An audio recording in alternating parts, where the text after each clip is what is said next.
La princesse Maïs et autres cauchemars de Joyce Carol Oates. Drame de banlieue. Une mère célibataire laisse sa fillette livrée à elle-même. Marissa. Premier signe anormal, aucune lumière dans l'appartement. Deuxième signe, trop silencieux. Marissa, ma puce. Déjà, une tension dans la voix. Déjà la poitrine oppressée, comme enserrée dans un étau. Elle est entrée dans l'appartement, envahie par l'obscurité. Pas plus tard que 20 heures, elle le jurerait. Avec la même absence momentanée d'émotion que dans un rêve, elle referme la porte derrière elle, allume. La même conscience de soi que quelqu'un qui se verrait sur un écran vidéo, aller et venir avec un parfait naturel, bien que les circonstances aient changé et ne soient plus normales. Une mère apprend à ne pas céder à la panique, à ne pas trahir sa faiblesse. Des fois qu'un enfant regarde. « Marissa, tu es là ?» Si elle était à la maison, Marissa aurait allumé. Marissa serait en train de faire ses devoirs dans le salon, la télé allumée à plein volume. Ou le lecteur de CD, à plein volume. Quand Marissa est seule à la maison, le silence la met mal à l'aise. La rend nerveuse, dit-elle. Lui donne des idées qui font peur, par exemple sur la mort, dit-elle. Lui laisse entendre les battements de son cœur, dit-elle. Mais le silence règne dans l'appartement. Silence dans la cuisine. Lee allume d'autres lumières. Elle continue à s'observer, continue à se comporter calmement. Constater depuis le salon, en regardant au bout du couloir qui mène à la chambre de Marissa, que la porte de cette chambre est ouverte, et la pièce plongée dans l'obscurité. On peut, ne serait-ce qu'un court instant, flou et à bout d'espoir, imaginer que Marissa s'est endormie sur son lit, raison pour laquelle... Mais les vérifie. Pas de silhouette menue allongée sur le lit. Personne dans la salle de bain. Porte entrebâillée, obscurité à l'intérieur. Curieusement, l'appartement n'a pas son air habituel, comme si les meubles avaient été déplacés. Ce n'est pas le cas, elle le vérifiera plus tard. Il y fait froid, avec un courant d'air, comme si une fenêtre était restée ouverte. Aucune fenêtre n'est restée ouverte. « Marissa, Marissa ?»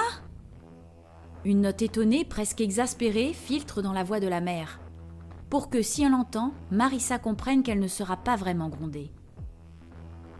Dans la cuisine déserte, Lee pose les sacs de courses, sur un plan de travail, sans regarder alors le sac qui s'avachit lentement. À peine si elle en voit tomber un pot de yaourt. Le parfum préféré de Marissa, fraise.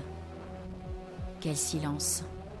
La mère, en frissonnant, comprend pourquoi la fille déteste le silence. Elle traverse les quelques pièces du petit appartement, au premier étage, va passer de l'une à l'autre des pièces en appelant « Marissa, ma puce ?» d'une petite voix interrogative, tendue comme un fil d'acier. Elle va perdre la notion du temps. Elle est la mère, elle est responsable.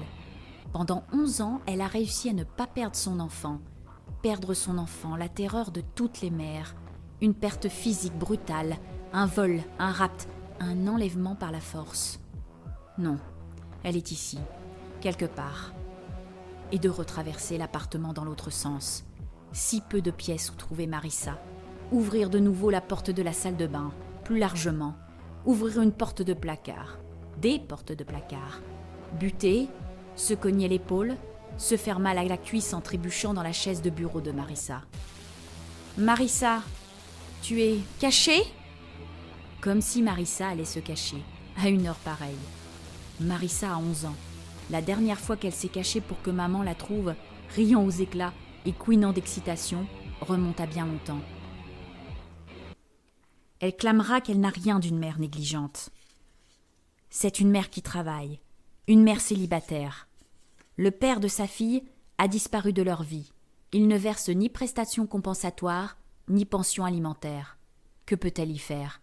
Elle est obligée de travailler pour assurer la subsistance de sa fille et la sienne, et il faut à sa fille un soutien scolaire particulier. Alors elle l'a retirée de l'école publique pour l'inscrire à l'Institut Staitskill. On l'accusera. La presse à scandale la clouera au pilori. Appelez le 911 et votre vie est livrée en pâture au public. Appelez le 911 et vous êtes dépossédé de votre vie. Appelez le 911 et votre vie ne sera plus jamais la même. Drame de banlieue.